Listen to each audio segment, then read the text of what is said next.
Maayong palis guys, naanapag ko diri sa Hinundayan, Southern Leyte, sa ilang baybayon. Pagkanindot sa view sa ilang dagat guys, naibukid oh. Unsa arang kalinaw kaadyo kay nindot ang panahon sa akong pagsuroy diri sa ilang baybayon guys. Init ang panahon, mao nang akong gitaymuslan. Ang higayon, likod-likod si Chrissy kay nagtanaw lagi siya sa dagat kay giganahan siya sa view. Bayad man di ay ni uy, pero linaw man pud ang dagat, na mga sakayan, na mga punuan. Pagkaanindot, puti ang ilang bayas. Na po'y mga bato, linaw kaadyo guys. Nindot pa kaadyo ang view sa kawanangan.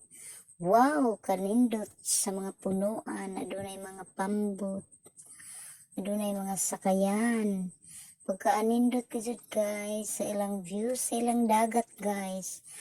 Wow, kaway-kaway na po si Chrissy, kay giganahan si Chrissy. At timan na ang lipstick.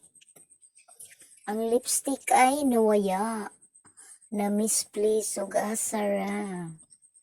Kaway-kaway Chrissy, ganahan si Chrissy o dagat para mawaya ang iyang mga wow, kaanindot ba lamang. Dupa-dupa po do ginagmay si Chrissy. Ganahan nga si Chrissy sa dagat magtanaw. Lami ka sorry guys no. Basta init ang panahon. Si Chrissy gani, sige magsuroy-suroy. Ganahan lagi si Chrissy, oy, ang dagat. Pagkanindot sa kawanangan, sa view sa dagat. Pagkanindot kaadyo guys, sa ilang view na lubi, na mga punuan.